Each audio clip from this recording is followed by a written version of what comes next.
क्या आपने कभी ऐसी शिव यात्रा के बारे में सुना है जिसके बारे में भारत के बहुत से लोग आज भी नहीं जानते? एक ऐसी यात्रा जहां मंदिर तक पहुंचने के लिए सड़क नहीं बल्कि हजारों फीट ऊंचे हिमालय के कठिन रास्तों पर पैदल चलना पड़ता है।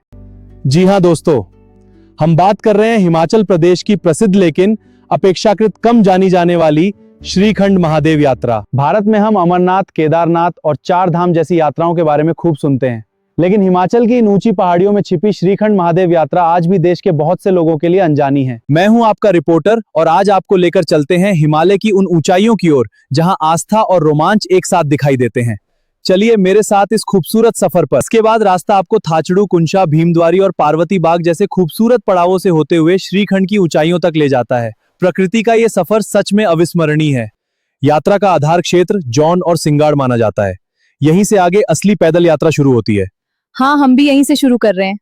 जहाँ रास्ते में घने जंगल हैं, झरने हैं, बर्फीली चोटियां हैं, बादलों का समुद्र है और मंजिल पर विराजमान है भगवान शिव का अद्भुत प्राकृतिक स्वरूप। ये सफर सच में अद्भुत था। बिल्कुल, ये प्रकृति का चमत्कार है। श्रीखंड महादेव हिमाचल प्रदेश के कुल्लू जिले के निरमंड क्षेत्र में स्थित है। समुद्र तल से लगभग 18,000 फीट से भी अधिक ऊंचाई पर स्थित यह पवित्र स्थान सामान्य धार्मिक स्थल जैसा बिल्कुल नहीं है। एक तरफ हजारों फीट गहरी पहाड़ी घाटियां, दूसरी तरफ आसमान को छूती हिमालय की चोटियां।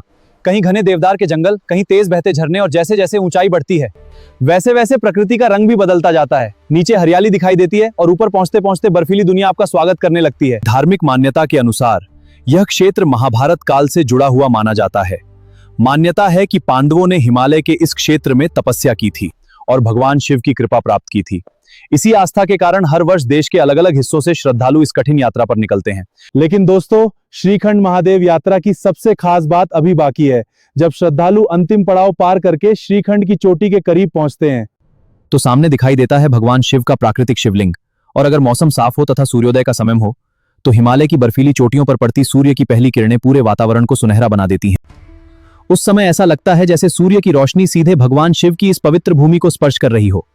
यही दृश्य इस कठिन यात्रा की सारी थकान भुला देता है। लेकिन ध्यान रखिए, यह कोई आसान पिकनिक या सामान्य मंदिर यात्रा नहीं है। बहुत अधिक ऊंचाई, कम ऑक्सीजन, ठंड, बर्फ, खड़ी चढ़ाई और अचानक बदलता मौसम इस यात्रा को बेहद चुनौतीपूर्ण बनाते हैं। इसीलिए यात्रा के दौरान प्रशासन और स्थानीय व्यवस्था की भूमिका बहुत महत्वपूर्ण होती है। हाँ, मेडिकल कैंप, रेस्क्यू टीम, सुरक्षा व्यवस्था और यात्रियों को सुविधाएं उपलब्ध कराने की तैयारी की जाती है। तो ये सब पहले से तैयार रहता है। जी बिल्कुल, हर चीज की प्लानिंग होती है। और शायद यही कारण है कि श्रीखंड महादेव यात्रा उन लोगों के लिए भी एक अनोखा अनुभव बन जाती है जो धार्मिक आस्था के साथ साथ हिमालय और एडवेंचर को करीब से देखना चाहते हैं। चारों तरफ हिमालय, ऊपर खुला आसमान, नीचे बादलों का समुद्र और सामने भगवान शिव का पवित्र स्वरूप। यही है श्रीखंड महादेव। आस्था, साहस और हिमालय की अद्भुत सुंदरता का संगम। हर हर महादेव, ओम नमः शिवाय।